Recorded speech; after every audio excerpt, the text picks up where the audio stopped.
It supported what I was doing, which was learning about light and the properties of light, which is part of the physical world. It also helped with planet Earth and beyond and look at astronomical data and stars and planets and how they work. As far as nature of science, understanding about science was really important. So understanding how science works and what the process was. And as I modeled each step for them up into the interpretation of the data, and then the end when the scientists would analyze it and figure out what kind of planets they found, putting that whole thing together helped them to understand the entire process, even though they were only intimately involved with one part of it.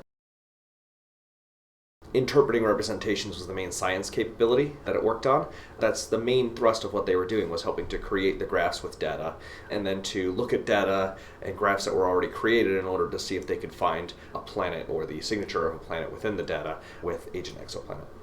The evidence I have for their learning is a little hard to pick out specifically because it was part of the wider unit, but what I saw was informative assessment. As I was talking to students, looking over their shoulders, there was a lot of good, rich discussions between students and with me, specifically around what they were looking at, creating the graphs, what the data might have meant, and so that was really important to see both the engagement, but that they were understanding and asking intelligent questions about what they were doing, which showed, again, that they understood the task. For summative assessment, at the end, we modeled what scientists would do in sharing their findings by doing a little bit of research around finding exoplanets that were discovered using this transiting exoplanet method and talking about some of its properties. This might not have been specifically linked to ones that they found using the graphs, because it's hard to tease that out with the OCS, but it meant that they really understood all the properties that were involved in that and how they would have been found. So it was a lot more of a deep learning task and showed a lot more of their understanding than if we had simply skipped the first part and just gone straight on to research.